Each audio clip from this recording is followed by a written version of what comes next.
दोस्तों RRB NTPC graduate level की vacancy out हो चुकी है, जिसमें 5810 टोटल वैकेंसी है, जिसके फॉर्म भरना भी स्टार्ट हो गए हैं। अगर आप कंफ्यूज हैं कि आपको किस जोन से फॉर्म भरना चाहिए, तो ये वीडियो आपके लिए हेल्पफुल हो सकती है। देखिए, इसमें इससे पहले भी मैंने एक वीडियो बनाया हुआ था, जिसमें मैंने आपको मोटा-मोटी एक्सप्लेन कर दिया था कि आपको किस जोन से फॉर्म भरना चाहिए। उस बात को मैं फिर से जल्दी से रिपीट कर देता हूँ कि आपको सबसे पहले देखना है कि आपका जो होम टाउन है, वो आपका किस जोन के अंतर्गत आता है। तो आपको सबसे पहली प्रायोरिटी यही रखनी है कि आपको होम टाउन में ही जॉब लेने की कोशिश करनी है, क्योंकि बाद में आपको काफ़ी दिक्कत आती है।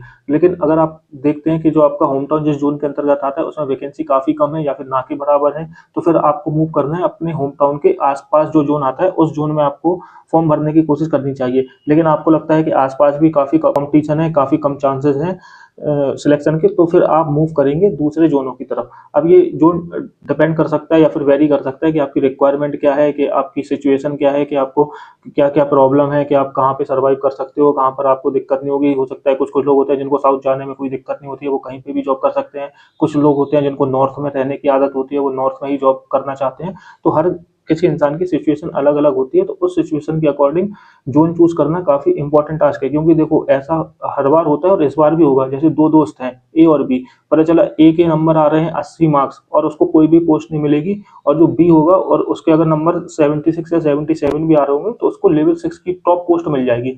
ऐसा क्यों होगा? क्योंकि दोनों ने ज़ोन अलग-अलग चूज़ किया हुआ होगा। जो बी दोस्त होगा, तो उसने अपने ज़ोन को चूज़ करने में काफ़ी एनालिसिस किया होगा कि मुझे किस ज़ोन से फॉर्म भरना चाहिए, जिसमें मेरे सिलेक्शन के चांसेस ज़्यादा होंगे। और दोस्त ए होगा, उसने फॉर्म इतनी जल्दबाजी में भर दिया होगा, उसने सोचा होगा कहीं से भी फॉर्म भर दो, क्या फ़र्क पड़ता है, वैकेंसी तो उतनी ही है, सिलेक्शन होना होगा तो हो जाएगा, नहीं होना होगा तो नहीं होगा। तो ये उसका अलग माइंडसेट होगा ए का, और बी का अलग माइंडसेट होगा।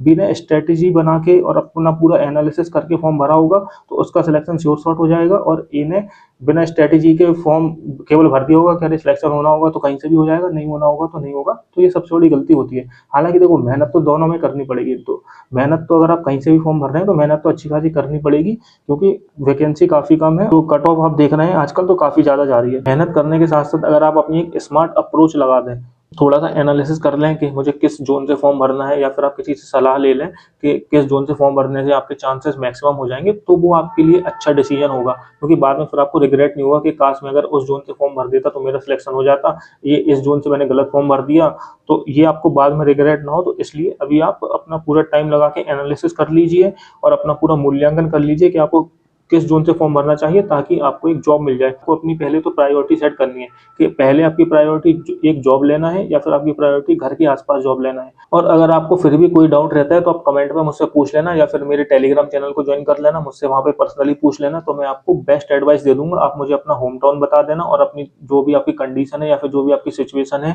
तो आप मुझे वो बता देना, तो मैं आपको एनालिसिस करके बेस्ट एडवाइस दे दूँगा। क्योंकि मुझे लगभग सारे ज़ोनों की जानकारी है कि कौन-सा ज़ोन कहाँ तक फैला हुआ है, किस ज़ोन के अंतर्गत कौन-सा स्टेशन आता है, किस ज़ोन में कैसा वर्क कल्चर है, कहाँ से ट्रांसफ़र जल्दी हो जाएगा, कहाँ पे आपको ट्रांसफ़र मिलने में आसानी होगी, कहाँ से आपका ट्रांसफ़र नहीं हो पाएगा। तो इन सब छोटी-छोटी बातों की जानकारी मुझे लगभग सारे ज़ोनों की जानकारी है, तो मैं आपको बेस्ट एडवाइस दे सकता हूँ कि जिससे आपकी स्मार्ट अप्रोच लगाने की जो टेक्निक है, वो भी आपकी सही काम कर जाए। क्योंकि मैंने आपको बताया ही है कि आपको मेहनत तो करनी पड़ेगी, नो डाउट आपको मेहनत करनी पड़ेगी, क्योंकि वैकेंसी काफ़ी कम है। लेकिन मेहनत के साथ-साथ जो आपका जो लक फैक्टर है ना, तो वो आप ऐसा ना हो कि आपने गलत ज़ोन से फॉर्म भर दें, फिर आप ये सोचें कि मैंने मेहनत तो काफ़ी की, लेकिन काश अगर मैं उस ज़ोन से फॉर्म भर देता तो मेरा सिलेक्शन हो जाता। आपको ये बाद में रिग्रेट ना हो, तो इसीलिए अभी मैं आपको बता रहा हूँ कि आप ज़ोन चूज़ करने से पहले अगर नहीं समझ में आ रहा है, तो आप मुझसे सलाह ले लेना, तो मैं आपको बेस्ट एडवाइस दे दूँगा, तो जिससे आपको ज़ोन चूज़ करने में आसानी होगी। और दोस्तों, अगर वीडियो हेल्पफुल लगती है तो इस वीडियो को लाइक कर देना और मेरे चैनल को सब्सक्राइब कर लेना, और अगर आपका फिर भी कोई डाउट रहता है तो कमेंट में पूछ लेना, तो मैं आपको बता दूँगा।